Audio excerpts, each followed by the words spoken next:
All right, welcome to Capecast. Brandon and Alan, how are you guys doing this evening? Hello. Doing well. How about you, Ryan? I'm doing good.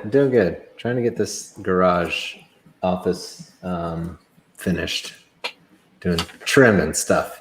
Takes a while. What about you guys? What have you been up to? Alan, you go ahead. Nothing much really. Like I said, like I told you guys, I'm playing with a new camera and mic tonight. So little HD. So. Nice. You think the audience is ready for HD, Alan? I don't know if I'm ready for HD, Alan. HD Allen sounds like some old school writer. You guys read HD Allen? Man, he's so good. It does. Brandon, what about you? T-Dub's already in the house. What's up, TW? How's it going? What have I been doing? Not much. Little this, little that. Nothing too interesting. Nothing very interesting. But I'm here. Good. With you guys. Good. We're finally I feel like we're finally starting to get back into a groove with this, you know? We're trying. Yeah. We're off for such a long time. But anyways, tonight we've got some cool... then next week it'll be in flux again. So just let's knock on wood. That's right. We'll try.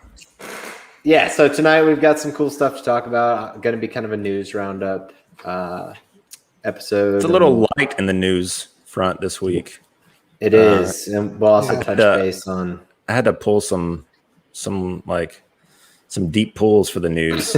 usually it's a plethora of stuff that's dropped, but this week nice. Maybe you got me. Maybe you can surprise me with some stuff then. Maybe. Anyways, before we get started, I just want to ask everybody to hit the subscribe button and notification bell so you can stay up to date on. Look at Brandon with his graphics on everything we've got going on here. We are on Twitter at Capecast Show and kind of talking all things geek like we do here, but 24/7. And then also we now have a Patreon. It's patreon.com/CiNEMACHiNE and we appreciate any support that we get there. Oh, Nani's in the house.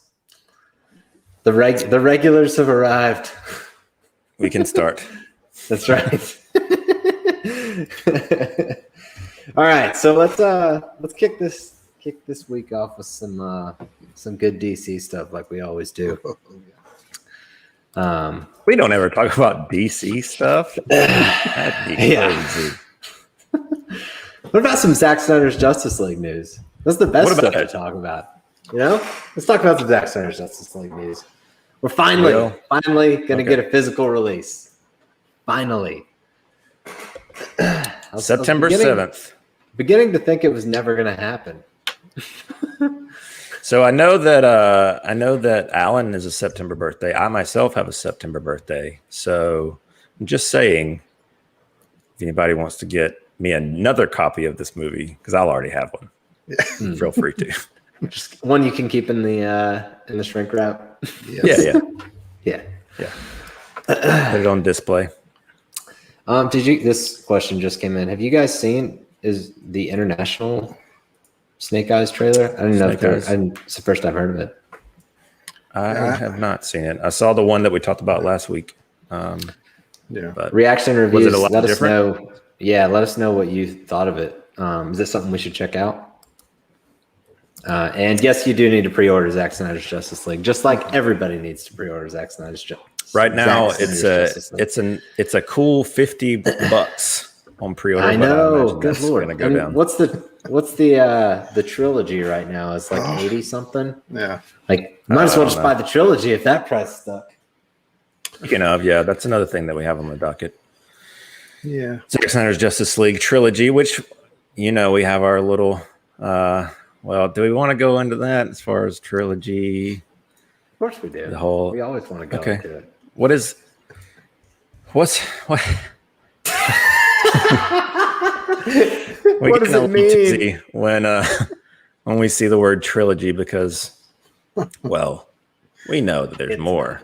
Yes. Now, seriously, the first time I did I will say the first time that I saw this on Twitter, I can't remember who it was that posted it, but that's my gut reaction. Like, trilogy, insulting. Yeah. Well, this all kind of started when they posted that trilogy trailer.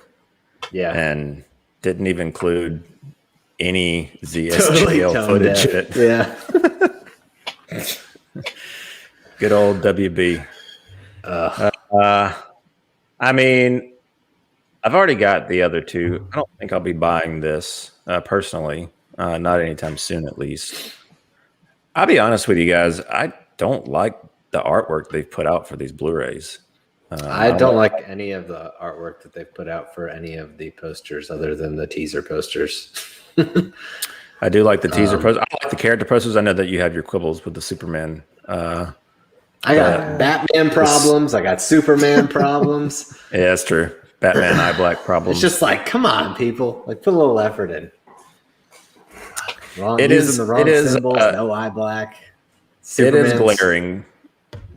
Just considering how meticulous Snyder is. So it's like, who dropped the ball on this? I know. But I told Brandon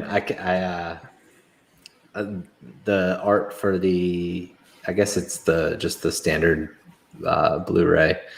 I don't think I'm going to have to go with the Steelbook because I can't take the Superman chest emblem. They miscolored it on this art here. It drives me nuts. It's like, come on, guys. Come on. Quality control. I'm not a big fan of the Steelbook either. Like all the hands with the, it's just, I don't know. I feel like those teaser posters were so strong. Is that me or is that one of you guys? It's not me. I don't know what that was.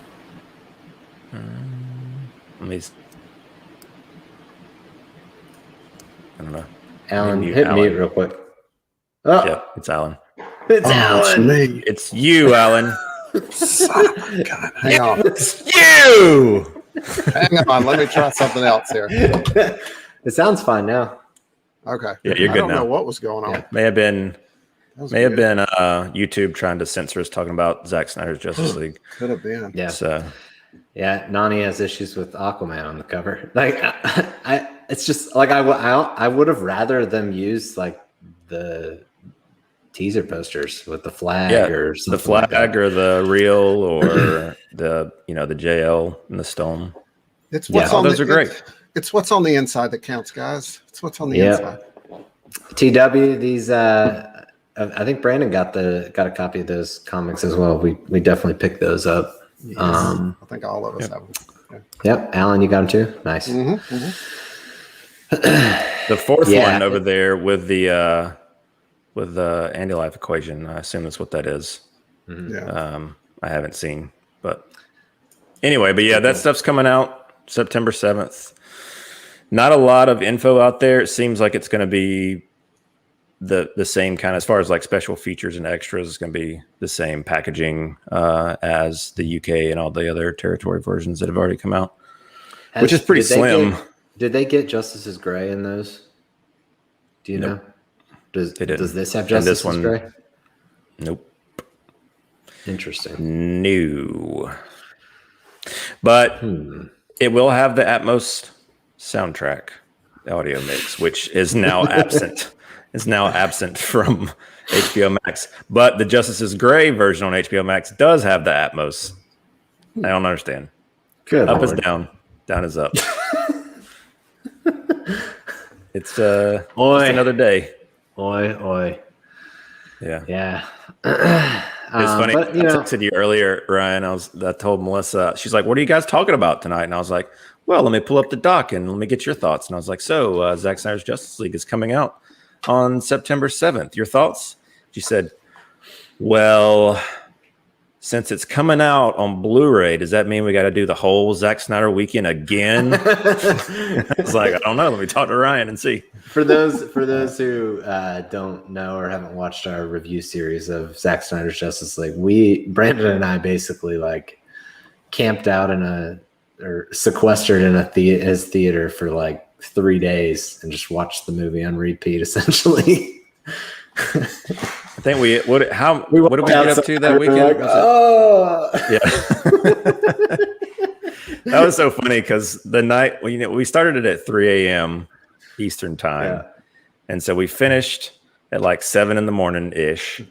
Katie woke up as we finished, walked into the theater, and we were like, by her, like just like her point of view, she just thought that we hated it because we were both just like dead. She said, I'll be honest with you, I was very worried that you guys absolutely hated that movie. Yeah. But I literally walked out of the theater, walked across his little living space, and just face planted in the bed until our second viewing at 11. Yeah. Oh. So yeah, check out our review if you are interested in that. We got some cool. That was a few hours of sleep. Yeah. Anyway, but yes, Blu-rays, UHDs coming out stateside finally. So that's good. Good news. I'm excited to be able to hold that bad boy in my hand. You know, indeed. Before day one takes it away from me. Yeah. Well, that's a good thing about physical media is they can't. Exactly. So they can't change it. So I got to get it as quick as possible. All right. Let's talk about good old JJ. I'm going to lean on you guys for this one because I don't know anything about this subject. So I hope you guys lean do. on Alan because Alan, we're leaning on you. So earlier this week, there was an article about J.J. Abrams. He made that deal with Warner Media, and he's going to be doing a few DC projects. I don't know if it's exclusive to like the HBO Max side or if it'll be theatrical stuff too. But yeah, he is doing a Madame Xanadu series, I think. Yeah, series. Is it a series? Yeah, it says I don't know why I was thinking it was a movie. Yeah, it's series. You're right. Yeah. Thank you. It's weird. It never happens. Now, Alan. Alan's. Hail Mary, Alan. Did he leave? Alan's gone. Too much pressure. Well, he's back. Wait. He's here. What happened? I don't know, guys. Thank God you couldn't hear me. There's a lot of bad words going around there. So you're not a fan of Madame Xanadu, I take it. Did you do this on purpose, Brandon? Twins picture? Twins? It's pretty twinsy. They do look similar, don't they? And she is very happy. And there's a flash right in her eye. Yeah. Alan, do you know much about this character? I actually do not. So you guys fill me in. I know. What you guys got? All I know is that she's part of the Justice League Dark.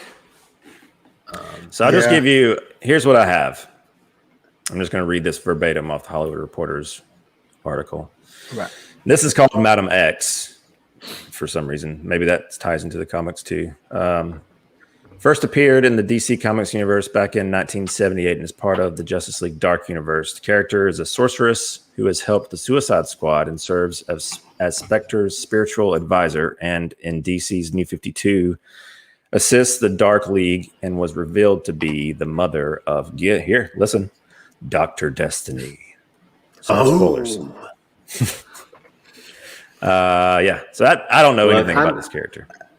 But it ties into the fact that he's doing a Justice League Dark series on HBO Max. So if she's they've got a ton of with Justice League Dark stuff coming out, which I'm sure is all going to tie together in some way, whether it's Zatanna or whatever. Yeah. And I think I mentioned it before. I'm absolutely stoked for that stuff. I love the Justice League Dark material in the animated world. And, Brandon, let's be honest, we have more of a dark comic sensibility. So hopefully that's true. Hopefully this will kind of cater to that. Look at that. TW, he's on it right now. Nice. I feel like we've got like a telethon going. Everybody go order it now. Yeah. Yeah. Well, yeah, do that. No, so yeah, I'm excited for this. Yeah, and I agree. I think the dark sensibility definitely relates to us. Alan, I feel like you're in the same camp when it comes to that. Yeah, absolutely. I'm excited for whatever they do with Justice League Dark. I would have loved to have seen what Guillermo del Toro was going to do. You know, Me too. I have a little affinity for Guillermo, so you don't say. That's a bummer. That's a bummer that he wasn't able to get that off the ground. But I do like JJ as well. I know people are quick to have their reservations when it comes to JJ because he's kind of a mystery box guy, and often, in a lot of people's opinion, he doesn't stick the landing. He's good at starting things and doesn't really finish them. Mm-hmm. I don't necessarily feel that way, but I understand that a lot of people do. So, and maybe we'll get into some of that later. John coming in hot here. She was in the Hellblazer comic occasionally, appearing next to Constantine. She's supposed to be Nimue, the Lady of the Lake from Arthurian legend. Interesting. Nice. I'm excited to see. It sounds like we're kind of inevitably heading towards another iteration of Constantine in live action. I'm really stoked to see what that looks like. Have you guys returned to the Keanu Reeves Constantine recently? I have not, but it's on my list. Same. I loved it when it came out. I agree. But I did too. I was a lot younger too, so I wasn't as cynical. When it came out, didn't it get? I feel like it got trashed pretty hard, and I was like, I kind of enjoyed it. Most of the things that I love get trashed pretty hard, so I'm used to that. Yeah, a lot of people just took issue with the no British accent, but no blonde hair, no British accent, all that good stuff. But we watched it just a few months ago, so yeah. I remember really enjoying Keanu in the part. But this was before I even knew that Constantine was a DC character, so I didn't have anything to compare it to source material wise. So a lot of that helps me with I know a lot of people are super beholden to that. So I'm sure that there were differences that kind of threw people off. I remember liking Tilda Swinton a lot when she comes into play, and Peter Stormare was good too. But again, I haven't seen it in a while. So it seems like one of those movies. Shia LaBeouf is in that movie too, right? He is. Sure. Yeah, he is. Seems like one of the. It's interesting with the kind of revitalization of his Keanu Reeves' career. It seems like everybody kind of wanted to give him another shot at that role. Yeah, which that would have been cool. I'd be down to see that. I feel like the combination of Keanu Reeves and JJ could be pretty cool. Yeah, for sure. All right, the casting of those roles, right? As far as the Justice League Dark, not that because they have some of the Green Lantern Corps stuff. I just couldn't remember. Yeah. Okay. We did have James Wan tweeted out today, or posted a picture today of the beginning of the Aquaman 2 production. And what is it there? Necros? Necros? Is that the just a working title? Yeah. Yep. I'm sure it means something, but I haven't looked it up to see. If anybody in the chat wants to do that for us, feel free. Or if anybody's already found that info, let us know. Pretty simple tweet. He just tweeted day one, hashtag Aquaman 2. It's crazy because we've got Black Adam in production. We've got Shazam in production. We've got this in production. What else? Batman is in, I guess, post-production. No, Batman's in pickups, reshoots. That's true. Who you talk to, who you listen to. Yeah. Is it a good thing? Is it a nightmare? Yeah. Time will tell. I saw another cosplay this week, Ryan, that was better than the regular suit. They removed the pins. Even the cosplayer, let's don't put these pins. I don't need these pins. Pew, pew. For those of you that don't know, Ryan and I have our hangups with the Pattinson costume. We're on board for the tone, on board for the movie. Everything looks great. Costume is a little questionable, but maybe it evolves. Maybe it grows on us, but those pins will not. Seriously. Stand by it. Reaction and reviews. What are your expectations for Aquaman 2? Alan, you got anything that you're looking forward to seeing or thinking you're going to see? Yeah, I mean, I'd love Patrick Wilson. I thought him as Ocean Master, he was one of the best villains that's been in a DC movie, I believe. But that picture that James Wan just shared, would look like we're going for a global warming kind of thing. I don't know. We'll see what's happening there. Fortress of Solitude, probably. That's what it is. But I thought we might get an Al Gore cameo. But no, I'm excited. I know Patrick Wilson tweeted out, or maybe it was an interview, I can't remember, but the actor ET Online interview said, with James, when he comes back for a sequel, it becomes bigger and better and broader and more funny, more action, more character work. In about a month or so, they start. So, funnier. What do you think, Brandon? That's what I don't want. I agree. Because those were my hangups with the first one. I thought it was like Tale of Two Halves. I know you said that a lot, Ryan, but it's true. It's like I loved the scale. I love the like globetrotting aspect of the movie. Yeah. I loved all the characters. I just hated the humor. Like all the humor fell flat. I'm just hoping more than anything. Yeah. Well, it's that humor that's like it's similar to the humor that they tried to inject in Justice League. And I'm sure that it kind of was part of that whole, I mean, it kind of fell into the same, it fell victim of the same things that plagued the theatrical Justice League in terms of, I can just see the executives saying, all right, we're going to inject more humor into this. So they were already in production at the same time. And so they're like, all right, this is what we're doing. Sure. That part didn't work for me. Mainly though, I just hope there's no Pitbull Toto music. So that's just I laughed out loud in theaters when that song came on. Woo! And the bad thing is, it's like I love that song. So it like I was like, what in the hell? I was like, come on, guys. But no, I just really honestly just came off of Fast and Furious, and he was like, yeah, they're gonna do this. Honestly, as long as I get more octopus playing the drums, I'm good. That's really all I'm asking for out of this one.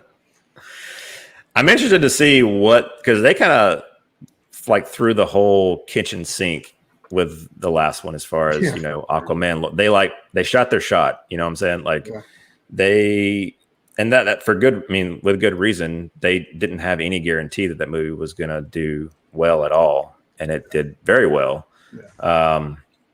So they kind of threw everything in there that they possibly could. Trench, Manta, Orm, everything. I think Tamara Morrison was quoted as saying that he's not in this one that long, which leads me to wonder if we're going to have Black Manta like kill his dad now as part of the plot of this one. It's possible. But, we'll see. I'm excited for it. Alan, like you said, I'm a huge Patrick Wilson Ocean Master fan. All of his stuff felt like it was just ripped out of Throne of Atlantis for me, which is one of my favorite animateds. He's just absolutely perfect for that role. He really is. I'm glad. I don't know if Zach, I mean, I know, I'm assuming Zach had some sort of like, hey, throw my buddy in there. I feel like there was some night owl with that. Yeah, because I loved him in that as well. But yeah, whenever I think back on that movie, the scene that always like pops in my head first is the throne sequence where Aquaman's in chains and that whole interaction there. It's a really cool dynamic. I mean, there's a lot of great set pieces in that movie. Agreed.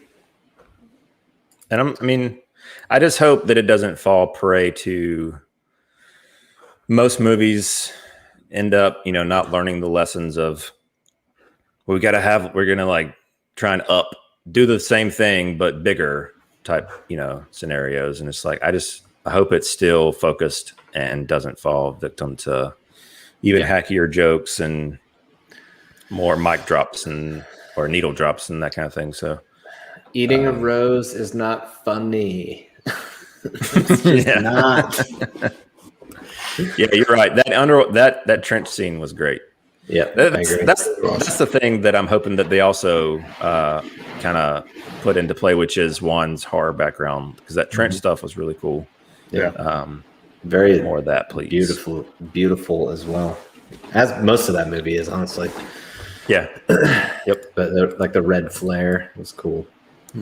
All right. Anything else you guys want to talk about for Aquaman, or do we want to jump to Spider-Man?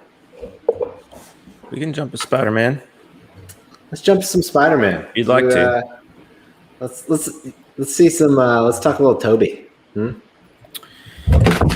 Go for it. Talk Toby. Alan, apparently, okay? I dropped something. I was like, "Oh shit!" Sorry.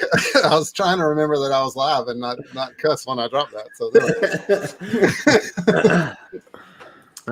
so there was a picture a fan posted with Tobey Maguire, and the fan seemed to indicate that Toby kind of indirectly told him that he is, or confirmed that he is in No Way Home.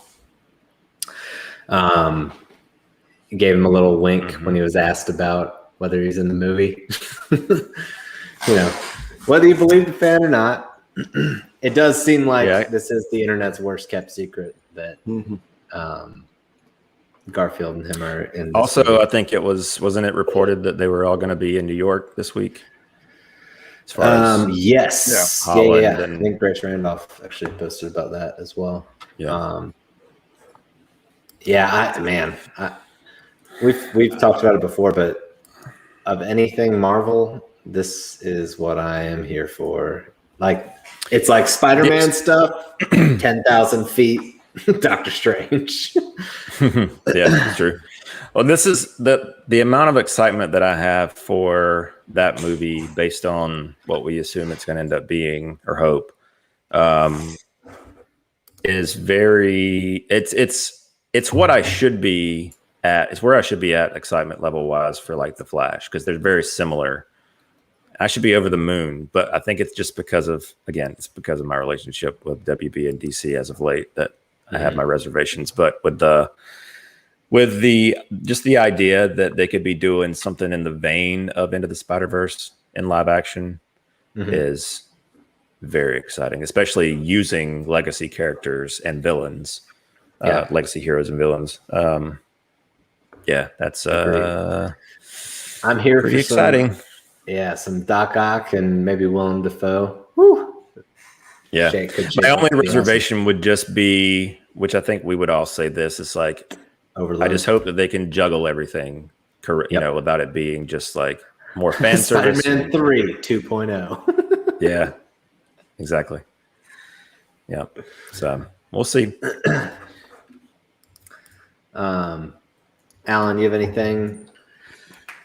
No, I just feel like we're going to be a month away from the movie before we ever see anything. You know what I mean? Like it's awesome that they've been able to hold on to it for this long, but God, it's driving me crazy.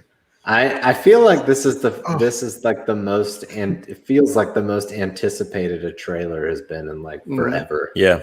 Oh, it's going to break the internet. What is the over/under that they play their hand with this at first? You've got to. I'm saying at first. Like, gotcha. Initial trailer, do we think that they're going to actually show, if all these rumors are to be believed, will they show Maguire and Garfield? Or will it be another like or something like a I don't know. I'm in the camp where I know that they're going to do it. Part of me is just like, don't do it. Don't do it. Yeah, this kind of reminds me of such a marketing thing that when Justice League, the original Justice League came out, you and me were hardcore like don't show Superman. Don't do it. Mm-hmm. Which was also another worst kept secret. Yeah. And they didn't. Yeah. They didn't show it. Worked out great. Yep. Thank God I didn't see that mouth. Thank God.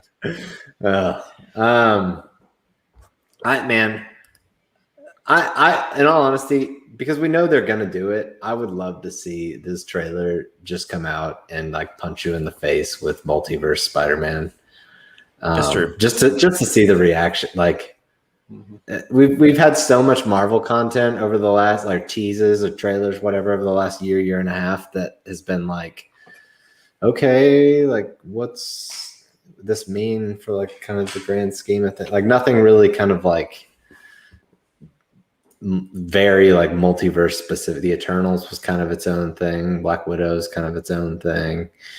Shang Chi feels like kind of its own thing. It would be cool to just, with all the hype around this trailer, to actually see this thing, them just go all out. It seems like.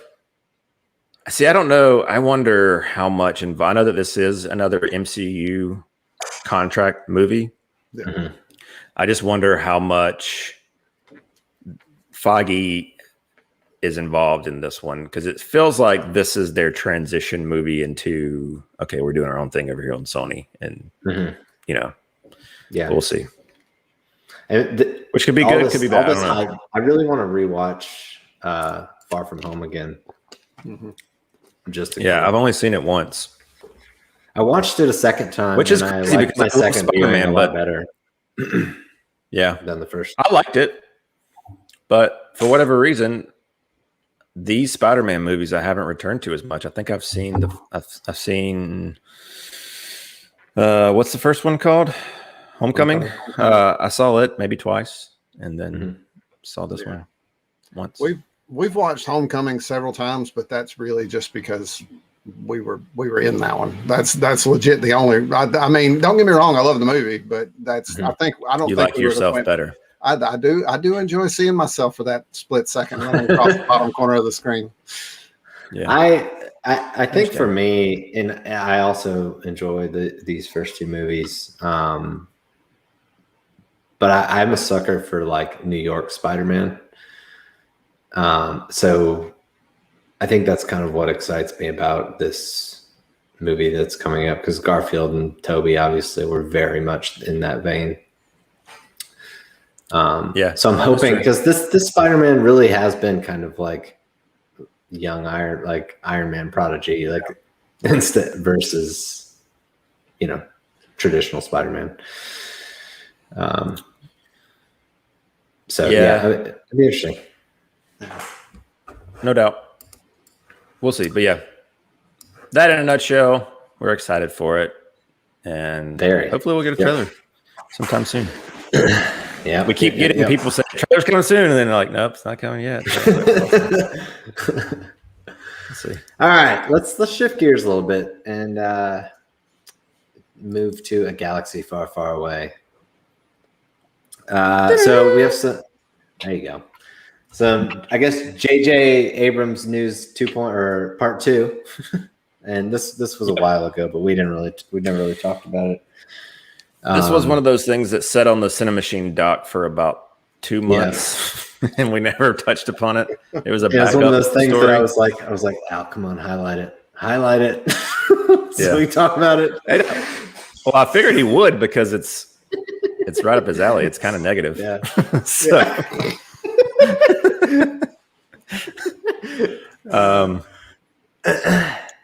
Love you. Yeah, J.J. Abrams seemingly admitted that his Star Wars, the sequel trilogy would have benefited from more planning. Now, he wasn't directly talking about his trilogy. He was just saying that, like, basically that projects, he's kind of learned over the years from his projects that he said, I'll just read the quote.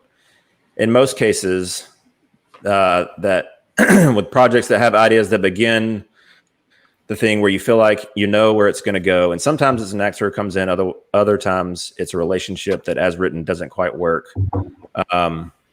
basically just saying that he feels like what he's learned as a lesson a few times already, and is something, especially in the pandemic, you're working with writers. The lesson is that you have to plan things as best you can.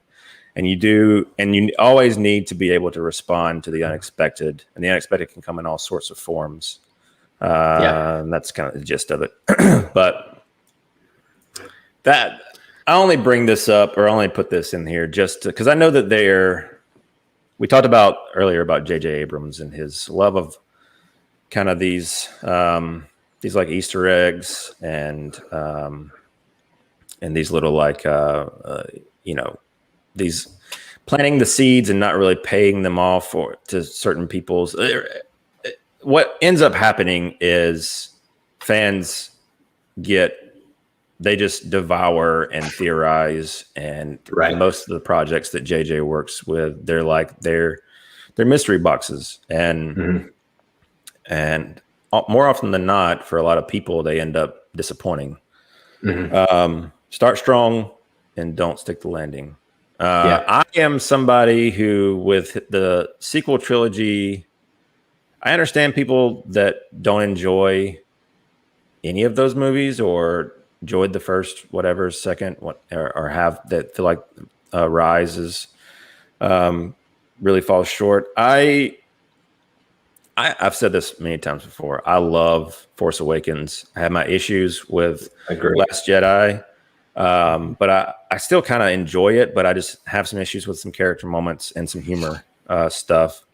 It's got really great highs and really low lows for me. And then Rise, it's like, it was such a thankless position to be in post Last Jedi. And I feel like ground to make up and of course correct. Yep. I feel like JJ did honestly the best he that anybody could have, given the hand that was dealt.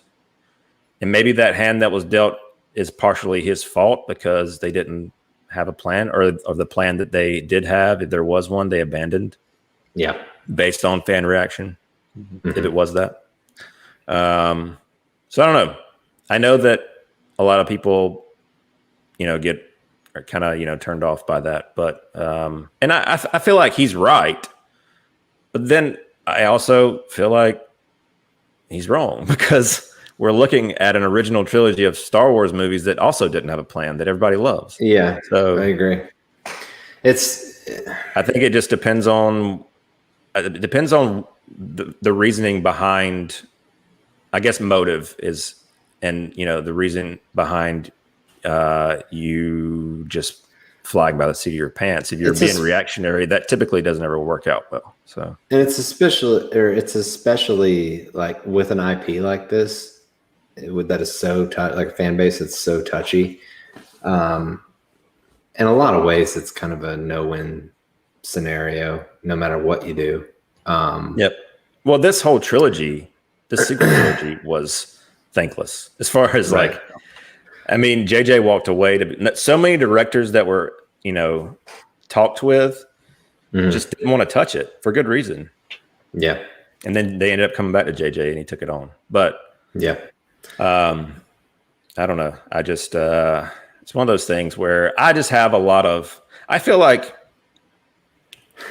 Rise of Skywalker, even though some of the plot points are definitely contrived, I feel like in retrospect, even though I know that they didn't have the Emperor stuff worked out at the beginning of that trilogy, I still feel like it works. I just wish it was longer, and I wish there was a middle movie that was able to cover a lot of the ground that they had to cover so quickly.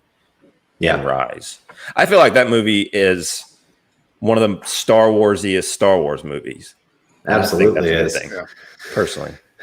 No, I agree with you. I agree with you on Force Awakens, and I believe I've said it on the show. That one, in the last several years, has jumped ahead of A New Hope for me. I still like Empire and Jedi are my favorite too, but I think we're probably on the same page.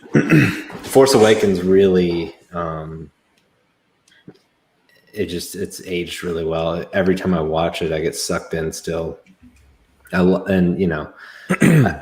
I can't, other than Snyder stuff, I can't even think of a movie that you and I were more excited for than The Last Jedi, just because of how much we loved Force Awakens.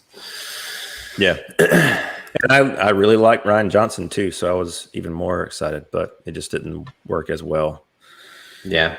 The thing about that, as far as Snoke, that's another thing that I guess fell prey to Johnson just being able to try and subvert expectations and kill Snoke in a second movie instead of having him teed up as, the overarching villain for the entire trilogy.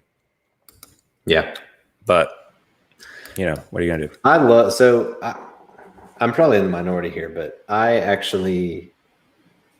loved the Emperor kind of getting involved with it. Seemed like a natural progression for him getting involved with like cloning himself, and it's something that's also in Star Wars graphic novels, which is funny to me because the people who tear this movie rise apart, specifically in regards to the Emperor. A lot of times they claim to be purists, but this is something that is in that material. I feel like it would have went over better if they had planted it in previous installments. Yeah. Instead of throwing it at the very beginning of the movie.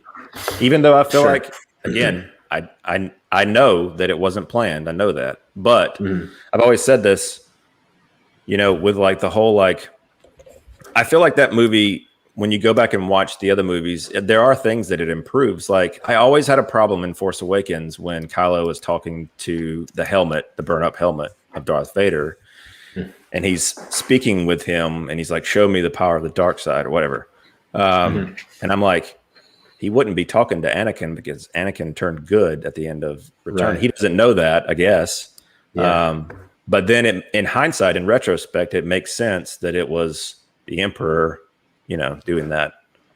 Even though I know that it wasn't every voice in your head. Yep. Exactly. Yeah, I like that though. I'll completely take the criticism of somebody that says it's just shoehorned. But for me, I can make my own, it makes sense and it works. It helped for me, I think, the way that they revealed him at that panel where they had Ian do the voice. Like I remember being so jacked up when I heard that. So I was just I don't know. It wasn't as jarring for me when I saw the movie for the first time, just because going into it, that was what I was looking forward to, was how they were gonna bring him into the fold, integrate him. Yeah. But everybody's got their quips with Star Wars. Yeah.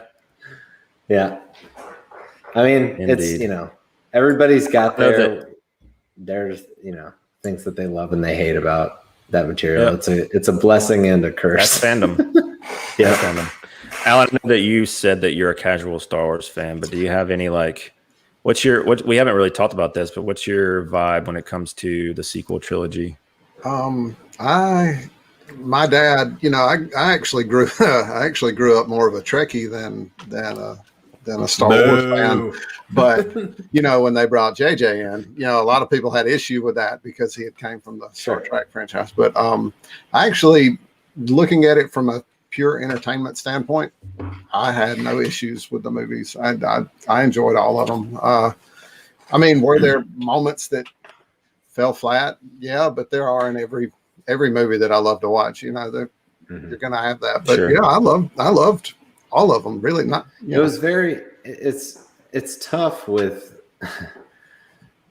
The Last Jedi. It's just such a meta Star Wars movie compared to anything that has kind of come before it. So the people who were looking for a continuation from The Force Awakens, it was just a little jarring. Yeah. When you watch that movie. But we got what we got.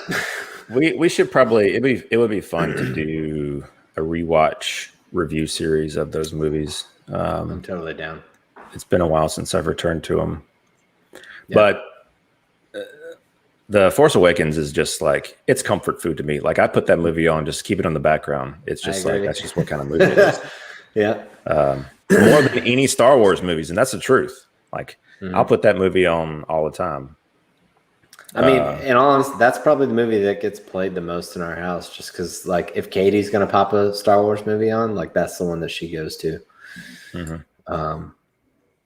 Yeah, TW's down for that. We should do that.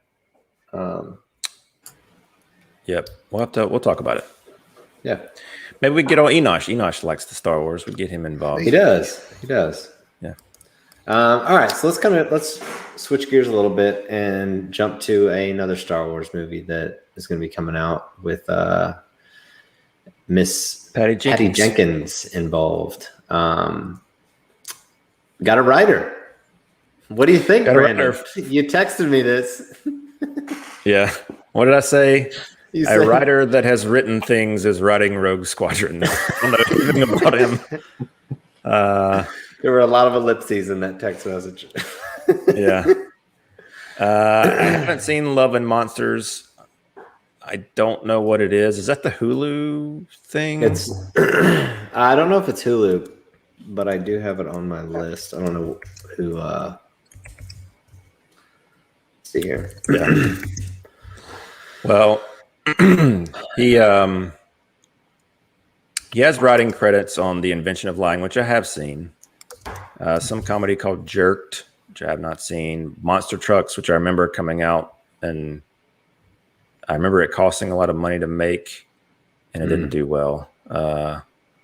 It keeps popping up on Hulu, and I've thought about watching it with Luna because it seems like a serviceable, like family type movie. The kid that actually, what's the kid's name that is in that movie that was in the X-Men First Class?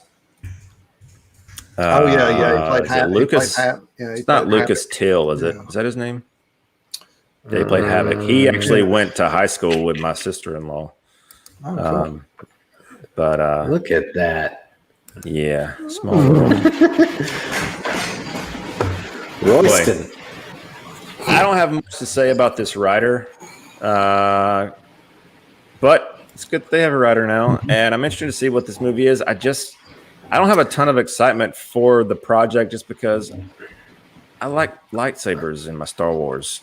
So I'm also not. I agree with you 100% on that. Of the movies and projects they have announced, this is on the low end on the excitement side for me. I'm also. I'll be honest with you, and it may be not popular. I'm a little shaky with Patty Jenkins right now. I was gonna say, I don't know.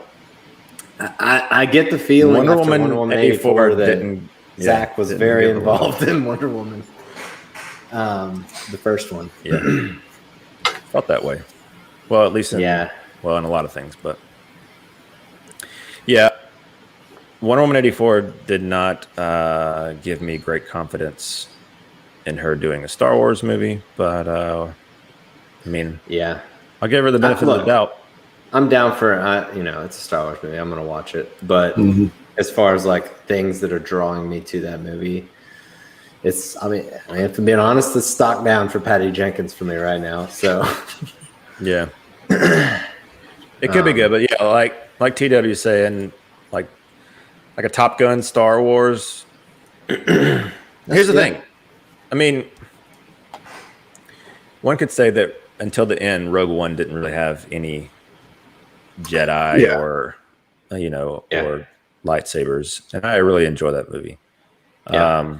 It's one of the better Star Wars movies in my opinion, but it's also one. I agree with you. Being surprised. It's one of the better Star Wars movies. I agree, but it's also one of the ones that I watch the least. Yeah. Other than the prequels. It's a little more serious, and it's but yeah, I agree. That is in my top 2 Star Wars movies. That's the one I go back to and watch. You guys have? I think it might be Al's favorite Star Wars movie. Oh, that makes sense. 2 owls. But yeah, we'll see. We'll see what becomes. I don't know. We got a few years before this even comes out. So right. I'm just counting down the days to Obi-Wan. Is this slated before Wonder Woman 3? Or is Wonder Woman 3 even a thing? We don't know. This has to be before Wonder Woman 3 at this point. We'll see. We'll see. DCEU. What is it? Who knows? It is ever evolving. Yeah. We got one more Star Wars thing. This was something that I think you were excited about, right? I am. I'm excited about the show. I don't know how excited I am about the news. The Acolyte has hired a writer who apparently has never seen any Star Wars movie, which, all right. So here's the thing. I'm actually kind of intrigued by that. I hope, and we've kind of seen with The Mandalorian, and obviously Mandalorian kind of in season 2 had a lot more callbacks to kind of the big canon Star Wars. But I would like to see more content that's not directly tied to the stuff that we've seen. So hopefully this kind of helps with, somebody who's coming in cold, kind of helps to foster an environment where, there's not as much of we got to slip this Easter egg in here, whose bloodline is this person going to be from? Yeah, well, this is High Republic, right? Isn't that what it is? Yes. As far as which they're going all in on the High Republic. They've got books and everything. Books and everything.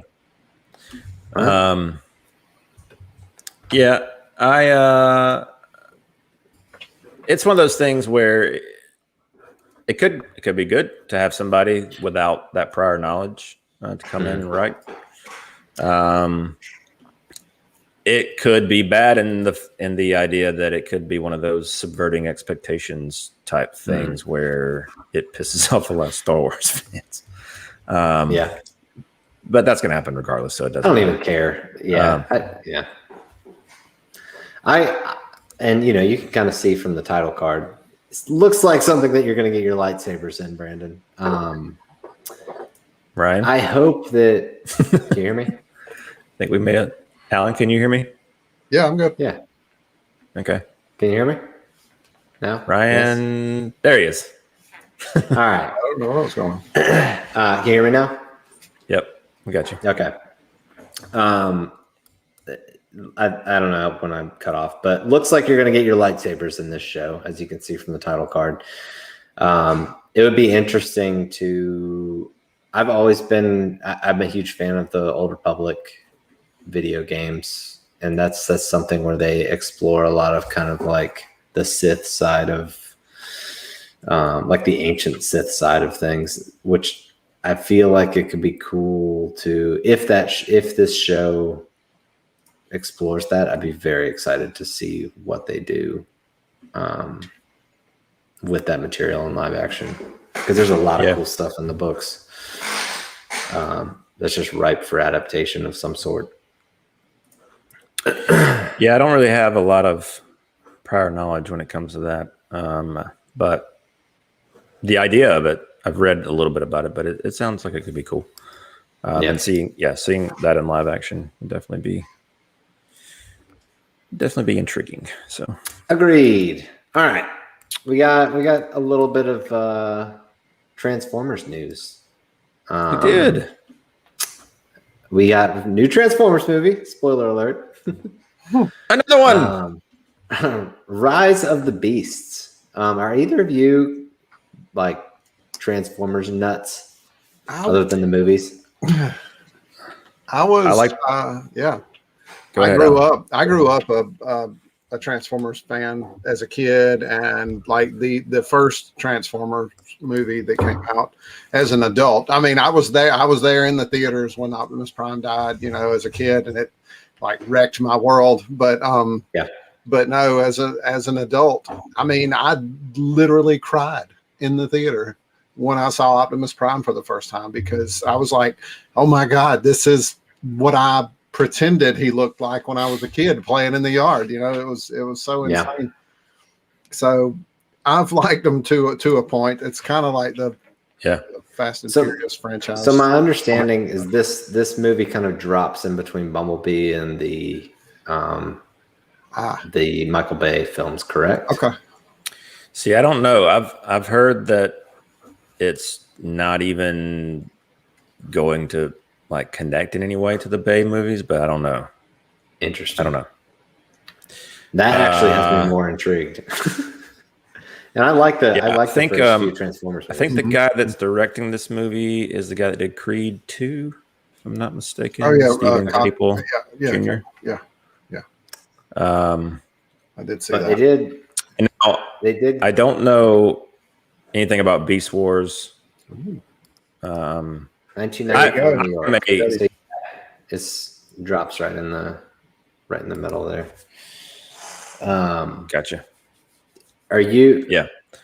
Alan, do you know, if you've got Transformers background, Optimus Primal? What is? Yeah, that's the Beast Wars, like the Transformers Beast Wars. That kind of came out after I had kind of phased out of the Star Wars thing. I mean, the Transformers thing, and more into comic books at that point, like DC. You know, as far as soups and stuff. So I'm not as familiar with that. That would be like Beast Wars was more around my sister and my brother's age bracket, you know, demographics. So I don't have that much, but I am pumped for Optimus Primal, though. That's going to be pretty sounds awesome. It does. Speaking of Optimus Primal, Ron Perlman is going to be voicing him. Some Ron Perlman. I do like Ron Perlman. If there was ever anyone you wanted to voice a character that looks like an ape, it is Ron Perlman. Yep. He was born to play this role. Yeah. Agree. There's a shot in Rise of the Planet of the Apes with the big gorilla that just looks like Ron Perlman. Like did he mocap this ape? Because it's spot on Ron Perlman to me. Every time I watch it, I'm like, there's Ron Perlman. But and I don't mean any offense to the guy. I do like him. I did too. But yeah, this is cool. I mean, just the fact that he's voicing him, because he's got a very distinct voice. And speaking of Ron Perlman, I want to go back, and I don't know why, over the last couple of weeks, and it was before this news came out, I've just had like this pull to rewatch the Hellboy movies. Yeah. Those movies are bittersweet because they didn't get to finish them. Yeah, I know. I did love those movies though, but I still haven't seen the David Harbour one. Have you guys seen it? I have not seen it, but I went to Best Buy like 3 weeks ago, and their Blu-ray selection is awful now. By the way, it's like the most depressing thing on the planet. But they had I was like kind of in a rush. They had Hellboy sitting there, and I picked it up for like $5. I was like, oh, sweet. Picked it up and I bought it because it's one I don't own. Got home and I was like, oh God, this is the new one. So I was so depressed. Like I just put it back on the counter to return it. But I was That's another one. Like I just never went back and returned it. I waited for like a month, and then I went back to return it, and they were like, "When did you buy this?" It's like, I don't know, a month ago. Yeah, we only return things 15 days or less. Yeah, so I still have it. Well, watch it. It may be a New Mutants for you. You may actually like it. There you go. The thing about that movie is I was excited about that because the director. I can't remember. No, I haven't seen it. But the director had done some of my favorite Game of Thrones episodes. And I like David Harbour. Obviously, I was upset that Del Toro wasn't going to be able to finish his trilogy. But like watching some of the making of and stuff, they tried to do a lot of things practically. And a lot of that stuff I was impressed with. But it seemed like behind the scenes, there was a lot of drama, a lot of meddling that was involved. And, sad situation. That nasty studio meddling. Yeah. It'll get you. There you go. It'll get you. But yeah, I did see. I know that it's supposed. Okay, so back on the Rise of the Beasts. I did see where Peter Cullen, TW, was commenting on that.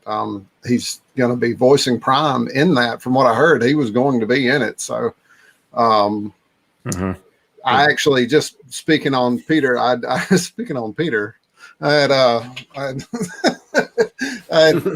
you guys watched the Netflix series, The Toys That Made Us? Where they? Oh no, I've seen some of the episodes. I watched the Transformers one last week, and hearing how he came up with the voice for Optimus Prime, he fashioned it after his brother who was in the military, and it was just really cool. He did it to pay tribute to his brother. It was pretty cool, you know. That's cool. Nice. Yeah. Well, I feel like as long as he's alive, they're going to get him to voice Prime, right? Whether they're connected to the other movies or not, just he's going to be a mainstay. Yeah. So he's like James Earl Jones and Vader. Like and until he's gone, they're going to keep using him. It's pretty iconic at this point for good reason. Yeah. Yeah, absolutely. You guys want to talk some trailers? Sure. Let's do it. Let's get the Marvel stuff out of the way. All right, let's talk some Shang-Chi and the Legend of the Ten Rings. See how I was able to fit the whole title on it this time? Got it in there. Yeah. This movie made me move my little play mark to the right side. Congratulations. So that's why you didn't. That's all it does. I got it. For me. I got it. Yeah. What'd you guys think about the trailer? Alan, you go ahead. Dude, I like the first trailer, but this one, all the little nuggets and Easter eggs that were in it, of the other characters. I appreciate that. All the other characters that they showed. I don't know how much time some of those guys will get, but I'm kind of pumped. Yeah, way more so than I was to begin with. Yeah. Yeah, Brandon, go ahead. I know what you think, but tell the folks. I know what you think too. I don't know. You don't know what I think. It didn't do much for me, to be honest with you. If I'm honest, I think I'm more excited for Snake Eyes. These two movies seem to be a little parallel in terms of them being some sort of combat Asian American type movies.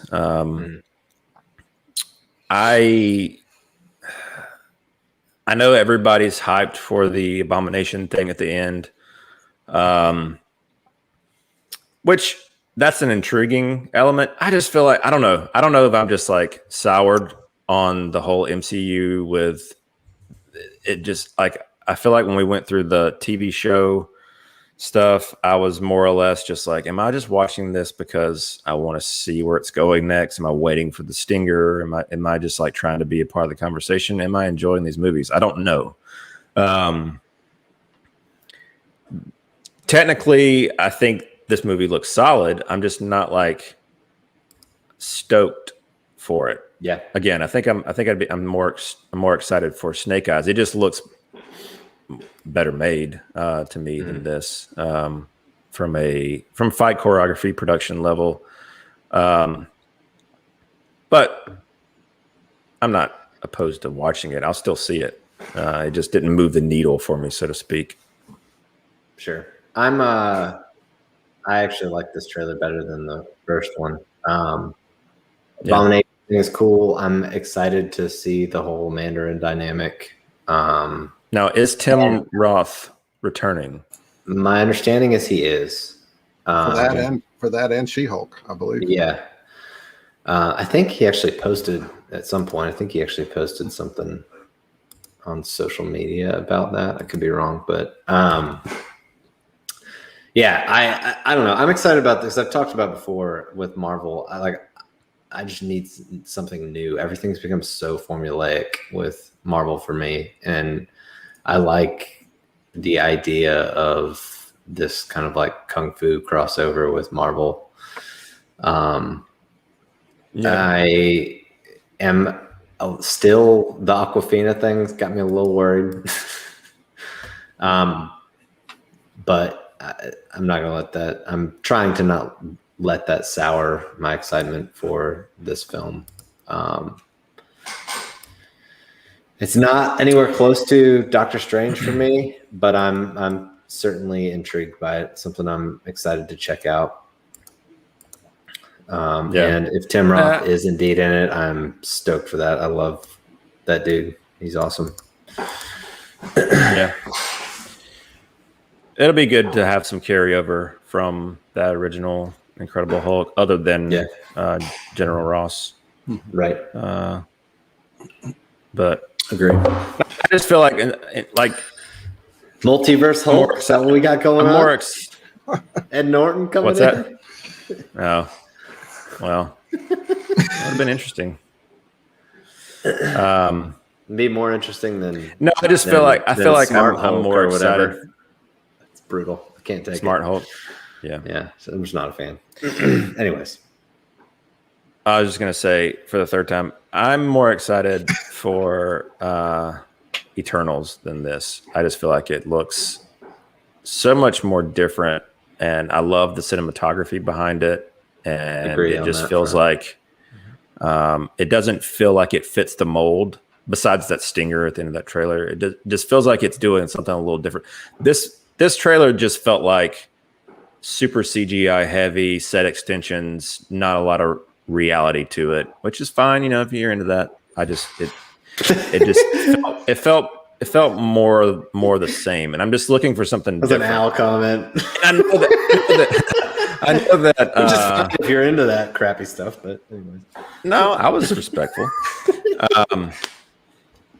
I know that this is different in that it is bringing in like the kung fu element and the whole thing, but I feel like there are other instances of it, in other fandoms that are doing it better. Personally, so yeah, I'm excited for. Still gonna watch it. I'm excited for the look of the Eternals. The stinger, unfortunately, carries a lot of weight with me for that movie. I'll be interested to see what trailer 2 looks like, but all I wanted was them to separate them. I just feel like because that movie looks so different and is tonally so different than anything Marvel's done, I feel like they had to do that to let casual audiences know, hey, this is connected to all those movies you guys like. So it's continuing that thing. So show up and watch this movie, because otherwise you don't get that. I hope it's the case, Brandon. Me too. All right, let's talk about DC. Well, we got enough Marvel. One more trailer. The Suicide Squad. Technically trailer 2, but really trailer 3. Mm-hmm. If you don't count the red band. You count the third trailer. So what were your thoughts on, Alan, what were your thoughts on the trailer? Did you enjoy it? I did. Honest to God, as soon as I saw Starro's arm there, my first thing I went to was the Peacemaker. So starfish is code for butthole. That was where I went, immediately. But yeah.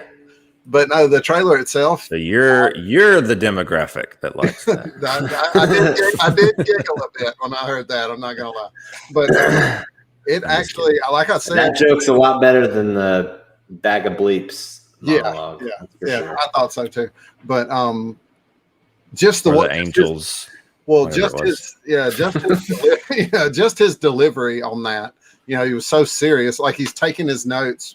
Prepping for the mission, and that's what he asked. So it just it was funny.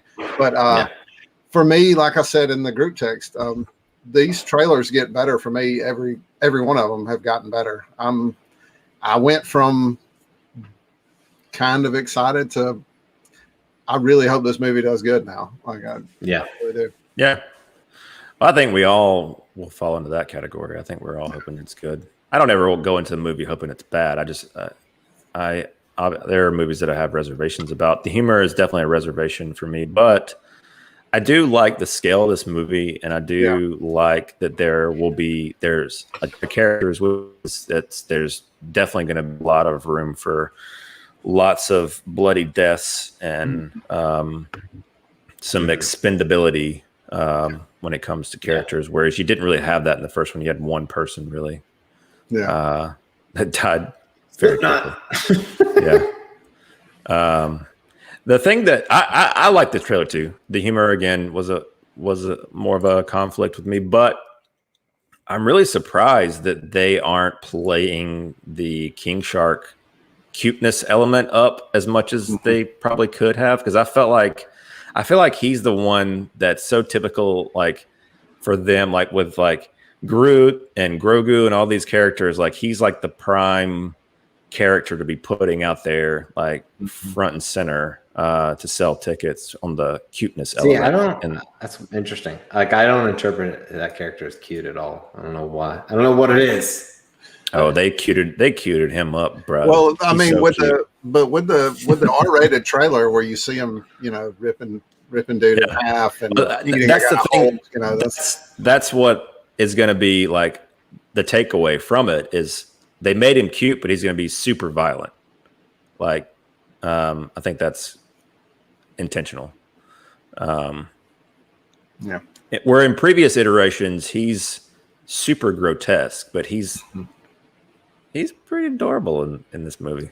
So. I think you just might like King Shark because he just. I do. I do. I hope he makes it. When I say like, I mean cute. I think he's cute because he just. I think he's cute. I don't know. It doesn't seem cute to me. It just seems like a character. I'm gonna get you a King Shark plushie that you can snuggle with at night. Okay, do it. I'll take it, but I like the trailer. What about you, Ryan? I enjoyed it. The part that I enjoyed the most was the beginning of Amanda Waller, man. That whole sequence where he's Idris Elba's got a knife to her neck. I'm excited to see feels her. Like very similar to the Deadshot storyline last go around. I know people have already made that parallel. Knowing that Deadshot was part of the movie, maybe they just kept that storyline and moved it over. It's more of, in all honesty, more, and the kryptonite thing is cool. Kryptonite bullet thing with Superman is cool thing to toss in there. In all honesty, it was just more about seeing how intense they're sticking with a very intense Amanda Waller. Which I feel like you just have to do in a Suicide Squad movie. So it would, and that was something that I was kind of worried about if they were going to fluff her character up at all. But no, she seems like she is cement hard in this in this movie. No, but I enjoyed it. I don't think I don't know, the second trailer and the third trailer are very comparable for me as far as like it's continued to be stock up in my opinion for me. That Red Band trailer definitely didn't land for me. But I agree. It's been better since then. I will say that the crazy debate that went on with DC fans about Superman getting put in the ICU. I mean, it just, oh my God, read a book. Well, it's funny. It's like, wouldn't he move out of the way from? He's fast enough to move away from a bullet. But why would he think he would have to? What movie have you ever seen when he moves away from a bullet? That's what he does. Right. But he's bulletproof. It's just people before Man of Steel and even during Man of Steel, the complaints that you had was Superman's so overpowered, he's unrelatable, blah blah blah, and then they literally pull from the comics and have him get shot and put in the ICU. You can't do that to Superman. God, that bothered me so bad. People like to have something to hate on, or all right. So, anybody have any watches of the week that they want to talk about? Well, are y'all caught up on Loki? think we're all caught up. Well, I am. I'm caught up on Loki. Did you finish Sweet Tooth? Did you want to hit on that? Or are you still in progress? We're working on it. Yeah, okay. We can hold it. Yeah, I'll wait until we finish that one to talk about it. But I'm still enjoying it. It's a fun show. I love the kind of world building that goes on and throughout the course of that show. It's cool. I agree. I think you mentioned last week that the acting is kind of like the weak link, but the writing makes up for it tenfold for me. So, which is a lot of times for me, it's a hard thing to overlook, the acting side of things, but the writing is so strong in this show. Yeah, cool. I agree with that. Yeah. Looks like Nani started Titans. There you go. I watched. I texted you guys. I watched the teaser. I watched the teaser, guys. Hey, you didn't like it? Oh, come on. I don't know.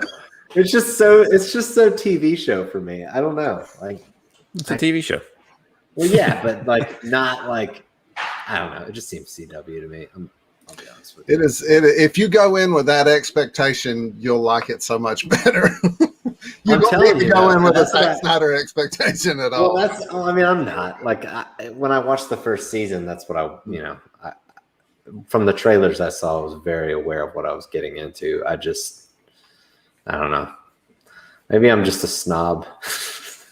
Bougie DC fan. Right. But Nani, I'm glad you're enjoying it. Nice. Indeed. Well, I guess let's talk about Loki.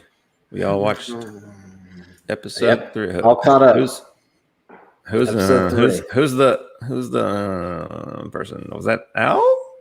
Yeah, I did not enjoy this episode. I did not. I couldn't get into this episode. Took everything I had to. Welcome to the team.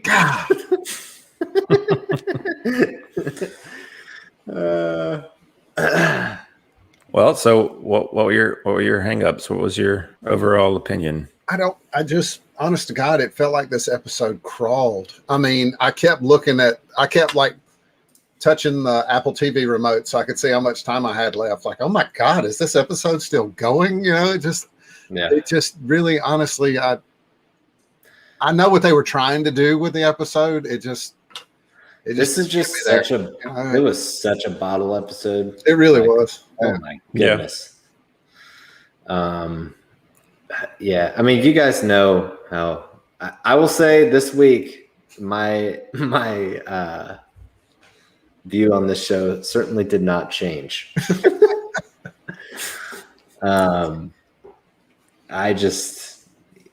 It's the Dumb and Dumber bar scene. I don't care. Oh, which one is it? No, and I don't care. It's so true. It's exactly how I feel. I just do not care about the show. Yeah, I don't know. Brandon, what do you think? I know you're a fan of the show. I mean, I like it on a surface level. I'm not hating it. I like Tom Hiddleston as Loki, and this gives me more Tom Hiddleston as Loki. And I felt like, I agree. It's definitely a super bottle episode. It's probably meant just to flesh out the characters of Loki. And was it Sylvie is her name? Yeah. And give a little bit more context to the two of them. And it feels like we've seen enough of these shows now. Like, it feels like you're getting into that like mid-season lull, where they're like just kind of like churning to get through episodes, and I don't know. Like, as we talk about Marvel being formulaic, like this is the same kind of thing for me a little bit. Like, I feel like you can anticipate a little bit. And I'm assuming, Lady Loki, I'm assuming this episode was meant to kind of give her a little heart. You know what I mean? Like, you could see she was kind of softening up towards the Loki. She softened up quite a bit in the course of an episode, in my opinion. Yeah, that's what I was thinking. That's a long train ride, man. That's all I gotta say. It seemed like a 4-hour episode, so I'm sure she had plenty of time to soften up. Yeah. No, I mean, I get it. I get your complaints. I guess maybe I just don't hold it in such high expectations as y'all are. As far as on the Marvel front, I think I just enjoy the character of Loki, and so it's just fun to see a little bit more of him each week. Maybe that's probably not the best as far as giving a critique of it. I mean, it's not, very loud praise. So yeah, I just like this guy, so you should watch it. But it didn't move the needle much in terms of story. Now it's just like, okay, it was one of those things where it was one of those like tropey type things where it's like, all right, they got to do this to get off. Oh, that's not going to happen. Now I got to do this to get off. Oh, that's not going to happen. Like, so it's one of those things. So, I mean, that's neither good or bad. I just, I am interested to see how they do end up pulling it off, considering how many things have gone wrong in like 4 episodes. Yeah, and I will say there were moments in it. I mean, there were when Loki transformed into the lady in the trailer's husband, thinking he was going to con her, and she shot him anyway because he had, he was gone already. So that so things like that, like you said, it was some tropey stuff in there. But and when I'm drawing a blank, but Lady Loki, when she comes to from her little nap and he's singing the Norse, folk song with the crew, that was really cool. I mean, there was some cool stuff to it. I just, on a whole, that was weaker of the 3 so far. Yeah. I don't have any commentary that would normally be provided by Britt. Like, oh, did you guys see this? And this means it could mean this, or Mephisto is this. I don't have any of that.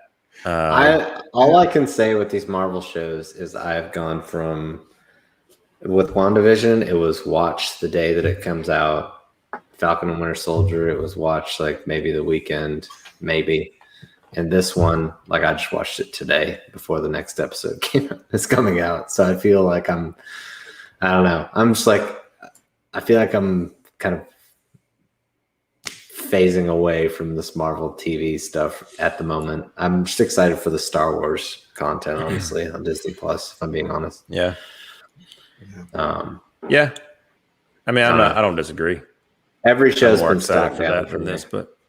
Well, I'm still holding out hope. Like you said, Brandon, Loki's one of my favorite characters. I do enjoy him, and Tom has been great. I like 2012 Loki. I like. He's much more menacing than the others. Yeah. So Ryan, you're enjoying this less than Falcon and the Winter Soldier? I am anticipating episode by episode less. Yes, with Falcon and the Winter Soldier, I kept on thinking like, okay, when's Bucky gonna get it? Like, I'm a Winter Soldier fan, so I was looking forward to that like moment when I don't know, he was gonna do something cool. He never did. He helped fix the boat. That he did. He carried things. His arm not fell the show off. Though. Yeah, I don't know. Just like a not necessarily like in quality. It's just like excitement levels. No, I get it. Stock down for me. I mean, I'm not that different. I mean, I'm not like chomping at the bit to see the next episode. It's just one of those things. This is exactly what I wanted, Nani. Exactly what I wanted. And for a brief moment when we got that flashback at the beginning, I was like, oh, but no. Yeah. You cut that hair, you neuter him. I guess we just learned that. It's true. Yeah. He also definitely stopped lifting because he looked like a pencil in that show compared to what he did in previous movies. Yeah. I don't know. Speak for yourself, Ryan. You're bigger than everybody else. So, of course, he looks like a pencil compared to you. Tell him, McClinsky. Tell him what time it is. See? Well, yeah. Nani gets it. You're not going to – here's the thing. Here's the thing about – I think you're going to find this to be very evident with our reviews of these Marvel shows is if Brett's not here, it's going to be super surface level. I don't have much to add other than, yeah, it's fine. It's good. And I don't know. And to be honest with you, like if you get too deep with it, it just feels like I'm going to be let down again. So that's true. That's true. Well, what's funny was like I didn't realize, I always considered myself a comic book fan in general, but I've had to move. Like I've gotten to the point in my collection now where I've been buying a lot more DC, so I've kind of sorted 2 boxes, DC and Marvel, and I need another box for DC now, and I'm not a third of the way full with my Marvel box, and these are comics I've had since I was 10 years old. This is why you're a regular here on the show now. Welcome to the dark side. And most of it's Spider-Man. Most of the Marvel I have is Spider-Man. Yeah, there you go. All right. So I think that kind of wraps it up. Do you guys have anything else you want to touch on specifically? News or otherwise? I don't think so. Any physical media purchases on Prime Day or anything? Oh, not. Alan bought a mic. Yeah. I bought a mic and a new camera. Cool. But I also bought, not comic related, but I bought the Star Wars. I bought the Edgar Wright trilogy, Shaun of the Dead, Hot Fuzz, and that's quite a jump from Star Wars to Edgar Wright. I don't know why I was saying Star Wars, but I bought those on 4K, the trilogy, nice. The Cornetto trilogy, and I also bought the and I also, yes, God, I'm beautiful. That's your pen name if you ever start writing books. H.D. Allen. There you go. And and I bought the Back to the Future anniversary 4K set that they released. Nice. So that was cool. Yeah, I did buy that, but nothing comic related. Right on. Brandon, anything? Not really. I bought some. I think I talked about it on CiNEMACHiNE. I bought The Invisible Man, but nope, nothing really. Yeah, bought some vinyl stuff. All my stuff was basically new office stuff or some vinyl stuff, like you're mentioning. Just new accessories and whatnot. But we bought an airbrush machine, the compressor and the gun and everything, because we're going to start using airbrush to paint our costume. Nice. Yeah. Nice. Level up. Detail. Oh, there we go. Level up. Yeah. All right, gents. I guess before we sign off here, I do want to encourage people to hit the subscribe button here on YouTube, the notification bell, so you can stay up to date on all of our content that we are putting out. We, like Brandon's mentioned before, we're starting to kind of get in the swing of doing our weekly Capecast show on Monday nights at 8:30 Eastern. And then we have CiNEMACHiNE on Thursdays at 8:30 Eastern, and we will fill in with reviews and whatnot, kind of as they arise. Definitely give us a follow on Twitter at Capecast Show, and we have Patreon now, patreon.com/CiNEMACHiNEpod. Any support we get there is hugely appreciated. So, gents, indeed. I guess that wraps it up. I'll see you guys next week. Sounds good. Yeah, man. All right. Thanks everybody for watching. Bye, guys. So long.